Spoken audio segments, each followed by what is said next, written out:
Welcome to Lesson 2, Introduction to Swift Programming. In this lesson, we'll be focusing on some simple Swift applications that enable us to familiarize you with various basic Swift capabilities that you'll then see used frequently throughout the remainder of these live lessons videos. Now, we'll be looking in this lesson at the print and println free functions, as they're called, or global functions, and we'll be using these frequently to display output to show you the results of working with various other Swift concepts. And in the context of print and println, we'll also be introducing Swift's string interpolation capabilities. And again, what that's going to do is enable us to insert into a string literal with a special syntax the values of variables, constants, and expressions that you can then have become part of that string literal at runtime. We'll also introduce Swift's Boolean and numeric types. So not only can you represent Boolean true-false values, but you have a variety of types for representing both integer and floating point values. And as you'll see, for integer types, you have both signed and unsigned types in Swift as well.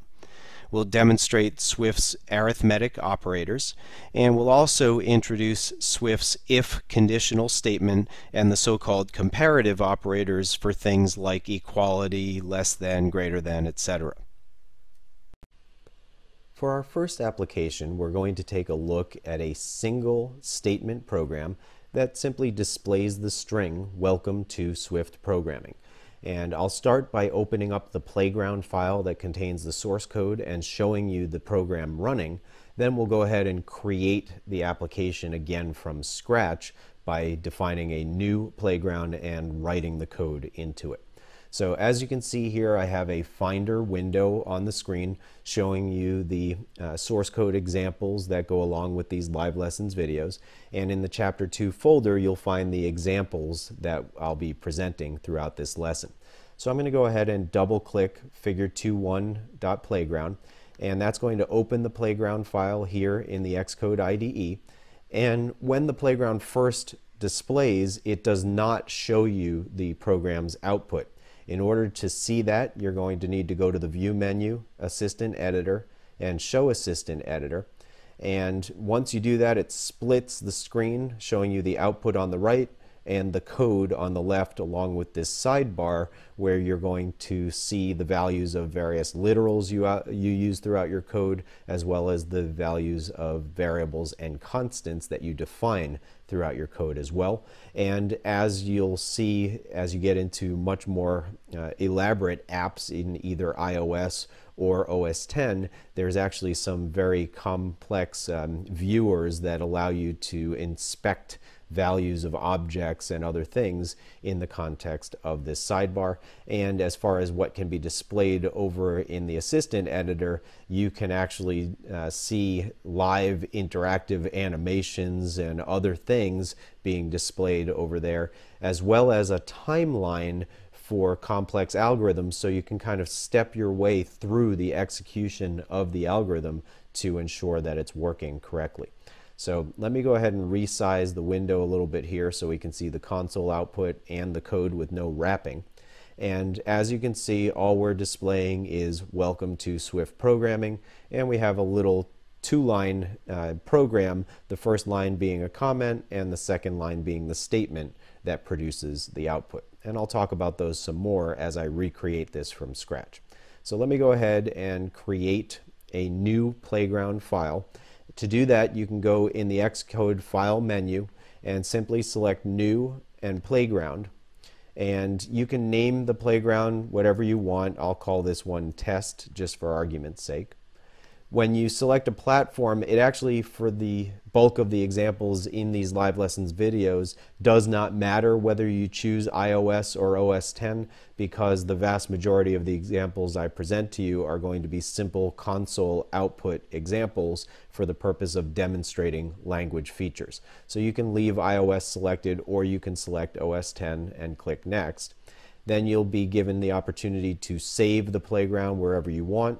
And when you specify that location and click Create, it then creates a brand new playground of the specified name.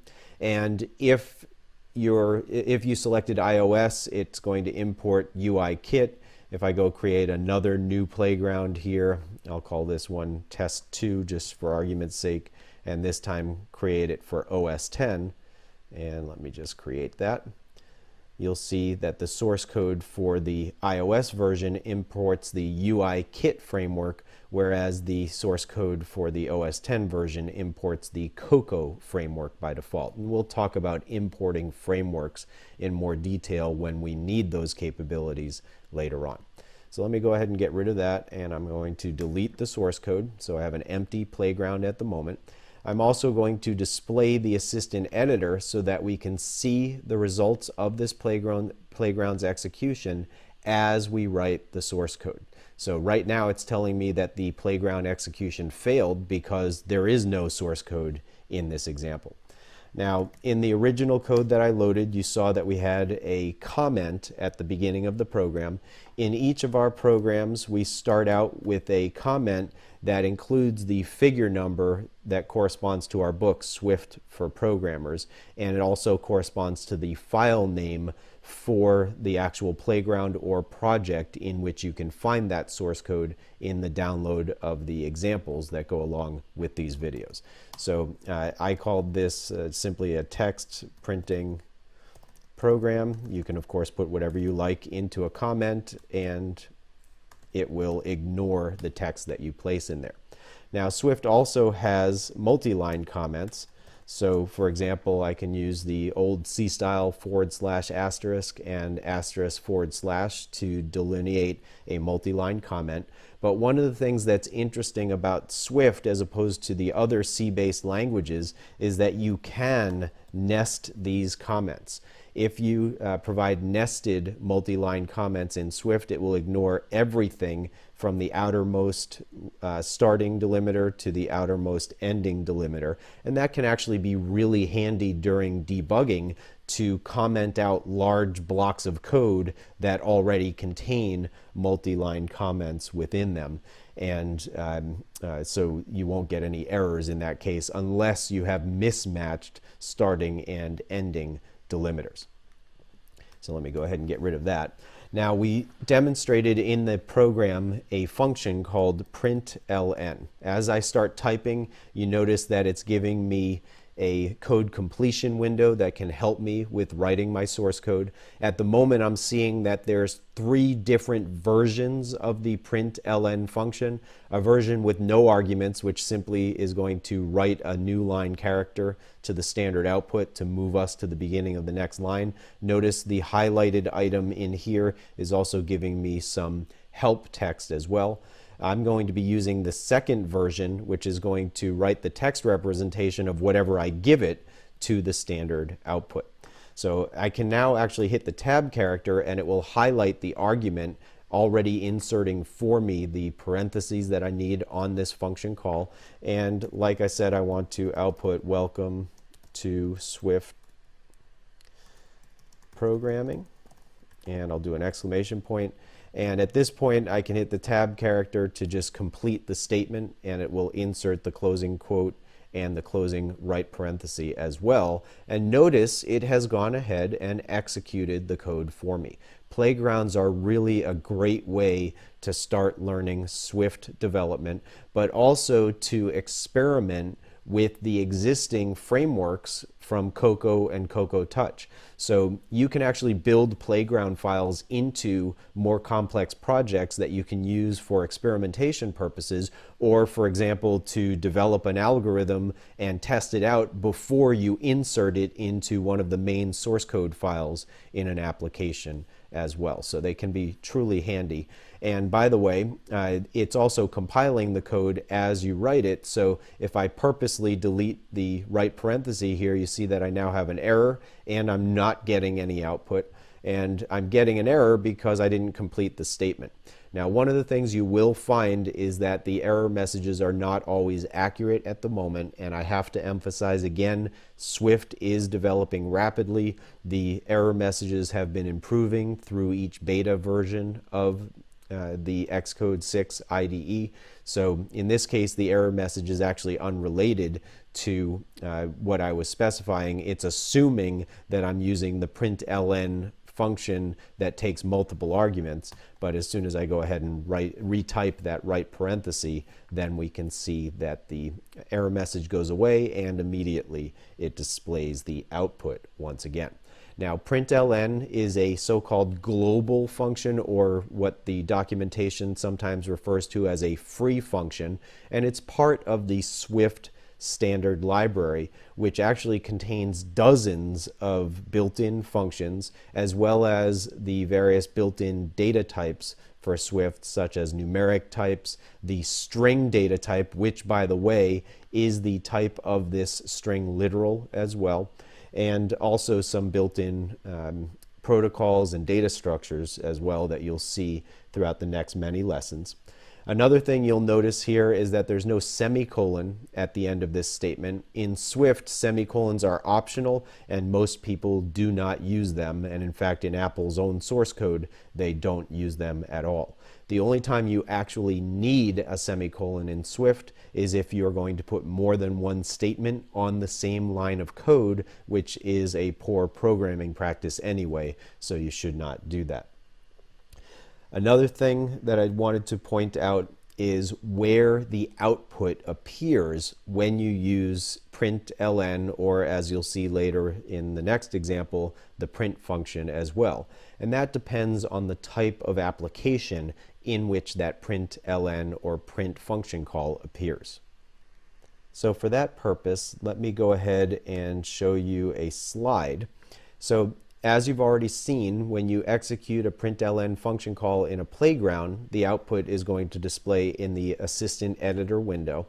But for other types of projects and contexts, the output is either going to display in a different area or going to be written to a log file. So for example, if you're building an Xcode project and any of the Swift code contains println calls, that output will display in the debug area at the bottom of the Xcode IDE window, as we demonstrated to you back in lesson 1. Separately, if you create what's known as a command line tool app for OS X, and then you build that project and execute its executable version from a terminal window, then the output will appear in that terminal window. If you create an OS X standard windowed app and you execute it outside of Xcode, then the output is going to be placed into a log file that you can view with OS X's console app. And similarly, if you execute a println statement in an iOS app on a device, it will also write that text out to a log file, and you can view that log file in the devices window within Xcode. And to do that, you would go to the window menu and select devices.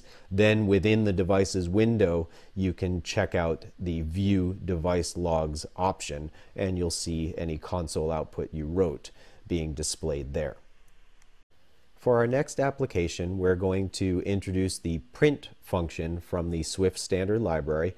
And in this app, as you can see, we're producing the same exact output as the first program, but we're using two separate statements to accomplish that task, just so that we can demonstrate the print function versus println.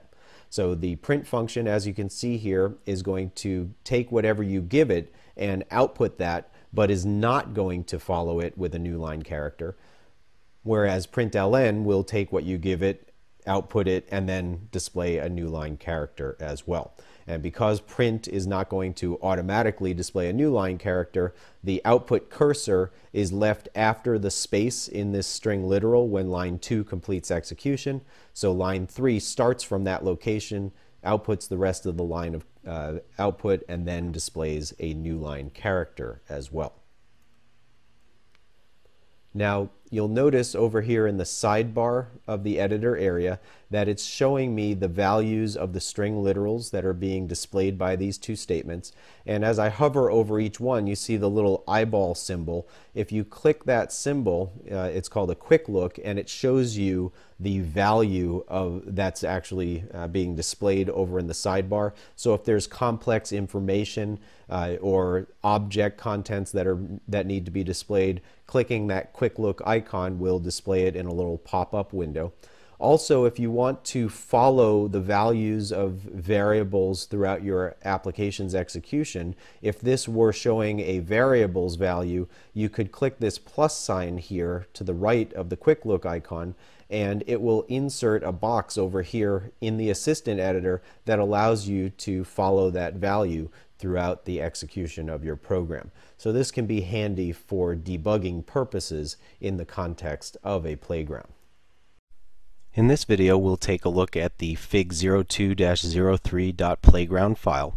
And the purpose of this small application is just to demonstrate escape characters. So just like in most other C-based languages, you can use the special backslash character to indicate an escape sequence in the context of a string literal. And of course, \n is going to move you to the next line of output when you're talking about console output. In Swift, they refer to this as the line feed character rather than new line, as most other C-based languages refer to it. But as you can see here, we have in this println statement several \n escape sequences, and if I bring up my assistant editor, you'll see that when each is encountered, a new line of text begins in the console output window. So I'm just resizing here so we can see everything without wrapping on lines 1 and 2. So there's your Welcome to Swift programming split up across multiple lines, and as you might expect, there are a number of different escape sequences, including one that's specifically for the purpose of Unicode scalar characters. So you can see these special characters here on the screen, new lines, which again are referred to as line feed in Swift, tab character, the \/ character, a carriage return, double quote, single quote, the null character, and then finally this last one is how you would represent a Unicode character, where n is specifically a hexadecimal number with 1 to 8 hexadecimal digits. For our next example, we're once again going to display the string Welcome to Swift Programming, but this time we're going to insert a value into the string literal by using Swift's string interpolation feature. And that feature is demonstrated here at line 3 with the escape sequence that starts with a \, and is followed by a set of parentheses containing the value that we'd like to insert at that location. Now, in this example, I'm actually going to introduce a bunch of new features in addition to the concept of string interpolation. I'm going to talk about declaring both constants and variables.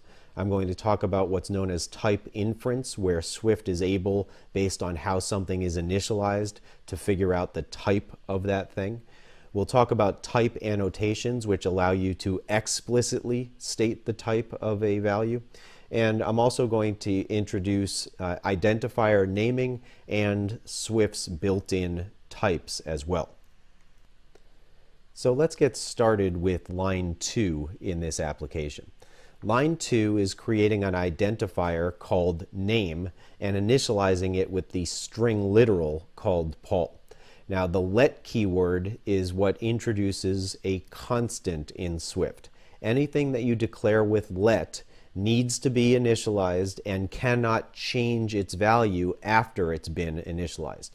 So for the rest of this program, name has the value Paul, the string value Paul, and in fact, Swift, based on the initializer value, which is the string literal Paul, infers that the constant called name has the type string. And I can also explicitly specify that with what's known as a type annotation. And the way you do that is by following the identifier with a colon and the data type that you wish to specify. So now I am explicitly stating that the identifier name has the type string. And by the way, if I didn't use a string to initialize it here, let's say I put the number 7, I wind up with an error because the value 7 is not implicitly convertible to a string. And in fact, Swift does not even allow implicit conversions, as it turns out, and I'll show you that in a subsequent example. So let me go back to the way the program was originally written here. So again, we have this constant called name with the value Paul, and we want to use that value here to insert it into the string literal welcome to Swift programming, comma, a value, exclamation point, and a double quote. So the entire string literal is still delimited by the double quote characters, but we now have an expression being inserted into the middle of that string literal.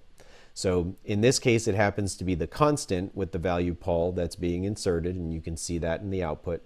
But I can also do this with variables, and the difference between declaring an identifier as a constant and declaring an identifier as a variable is the keyword that you use for declaration purposes. So for example, remember this is a playground, so everything I do is being evaluated live as I type it. So I can create a variable called x, let's say, and I can initialize it with a value, and that now creates a variable called x that starts with the value 7, but that value can be modified at a later time in the application. So for example, if I say x times equals 10, which is going to multiply the value of x by 10, in the sidebar here, on the first statement where we created x, we see that its value is 7. And at line 6, we now see that its new value is 70. So the sidebar, once again, is allowing me to see the values as I write them in my code. And of course, if I want to, I can go ahead and print this. Let's go ahead and print the value of x. And when I do, you can see the value 70 showing up in the output here. Now, as far as type inference is concerned in Swift, when you have a whole number literal, by default, Swift assumes that that's type int with a capital I. If you have a floating point literal, it assumes that the value is type double with a capital D. But the type inference does depend on the context. So for example, if I go ahead and declare explicitly that x is type double, then even though I used a whole number literal, it assumes that I want the floating point literal 7.0, and in fact you can see that 7.0 is the value of x at line 5, and separately at line 6, when I multiply that by 10, I get 70.0 as the result, and when that value is displayed, 70.0 is being displayed on the screen.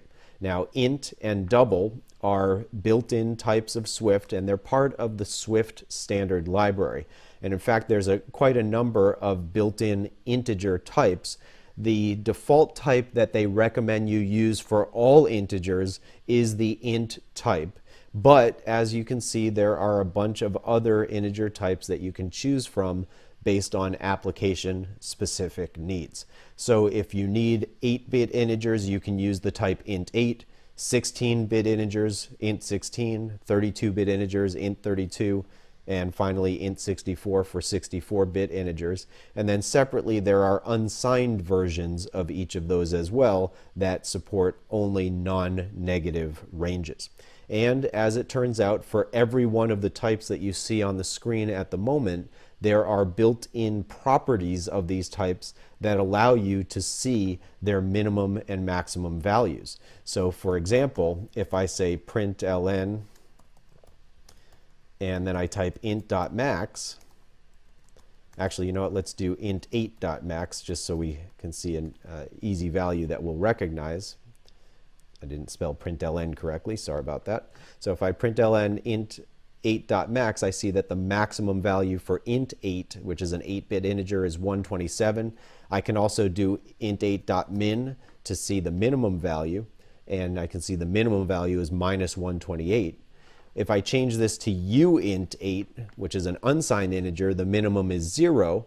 And if I change that to .max instead of .min, you can see that the maximum value for that is 255. So those properties are built into each of these integer-based numeric types, and you can actually use those in calculations, for example, within your source code as well.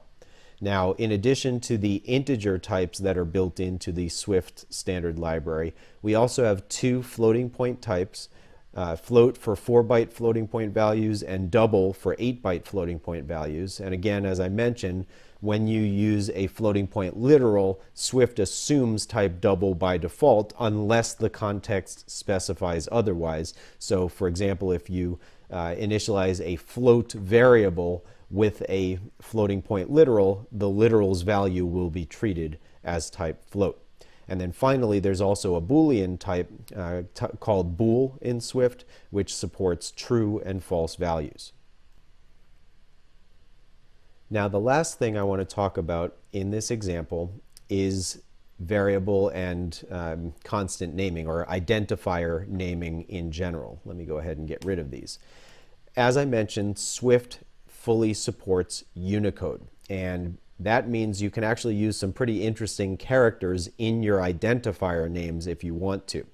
Back at the Worldwide Developer Conference that Apple presented in June of 2014, one of the fun things they showed is that you can actually use Unicode characters such as emojis as identifier names. So for example, let's say I want to create a variable which is a smiley face character. So I can use Command Control Space to bring up the characters dialog on my OS X system.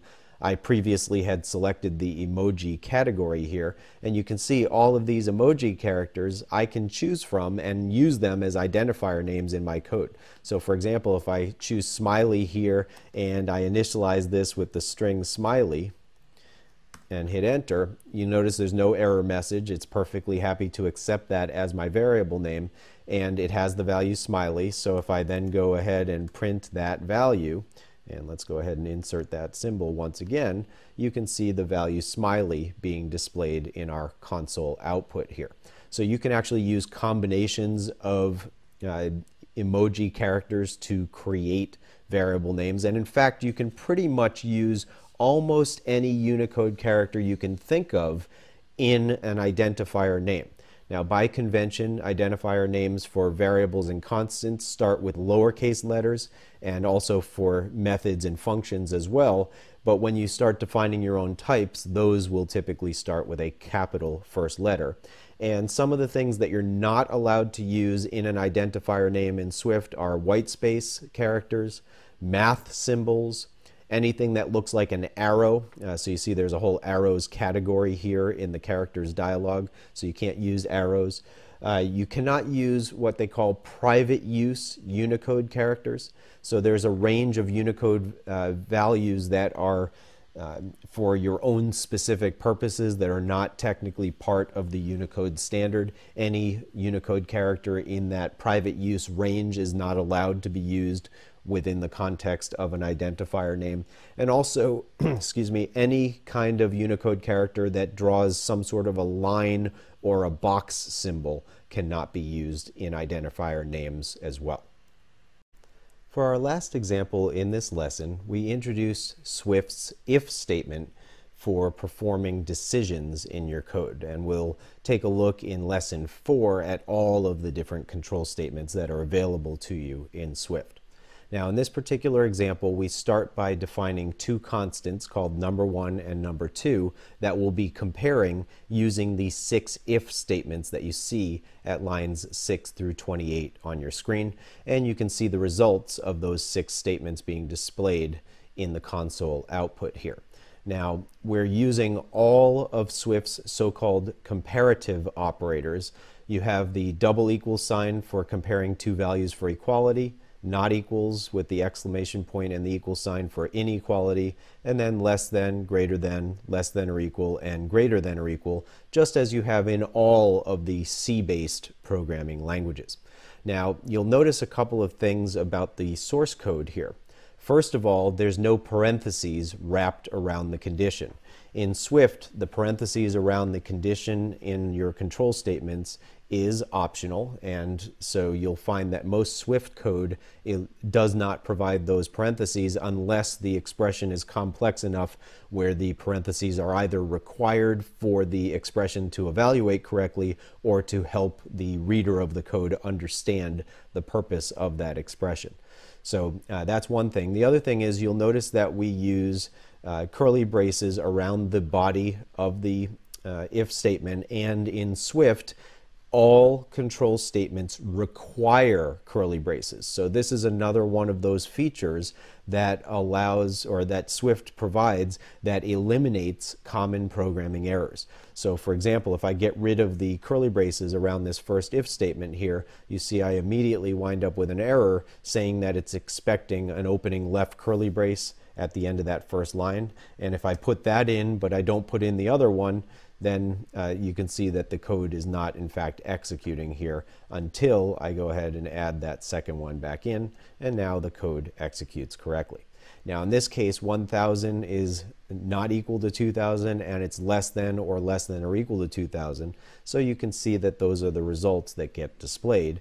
And of course, if we change these values, then we're going to get different results. So let's say we change the first value to 3000. Now number 1 is greater than number 2, and we see that they're not equal, that 3000 is greater than 2000, and that 3000 is greater than or equal to 2000. And finally, of course, if we make them the same value, then all of the ones that have an equal sign in the operator are going to evaluate as true and display the corresponding results. And in each case, you can see that we're using a string literal with string interpolation expressions to insert the values of number 1 and number 2 into the literal at the positions where we want their values to appear.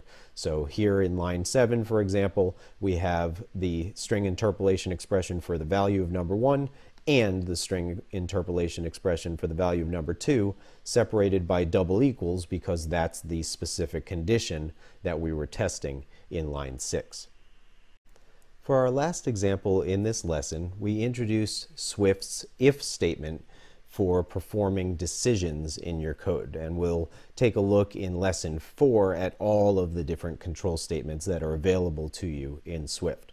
Now in this particular example, we start by defining two constants called number 1 and number 2 that we'll be comparing using the 6 if statements that you see at lines 6 through 28 on your screen, and you can see the results of those 6 statements being displayed in the console output here. Now, we're using all of Swift's so-called comparative operators. You have the double equal sign for comparing two values for equality, not equals with the exclamation point and the equal sign for inequality, and then less than, greater than, less than or equal, and greater than or equal, just as you have in all of the C-based programming languages. Now, you'll notice a couple of things about the source code here. First of all, there's no parentheses wrapped around the condition. In Swift, the parentheses around the condition in your control statements is optional, and so you'll find that most Swift code does not provide those parentheses unless the expression is complex enough where the parentheses are either required for the expression to evaluate correctly or to help the reader of the code understand the purpose of that expression.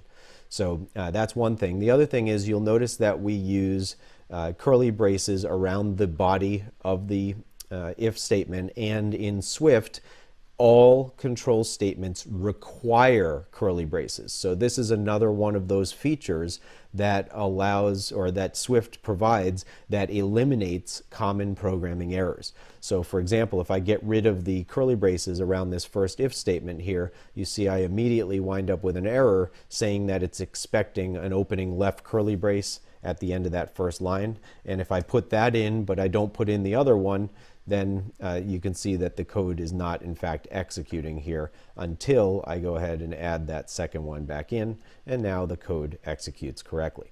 Now in this case, 1,000 is not equal to 2,000, and it's less than or equal to 2,000. So you can see that those are the results that get displayed. And of course, if we change these values, then we're going to get different results. So let's say we change the first value to 3,000.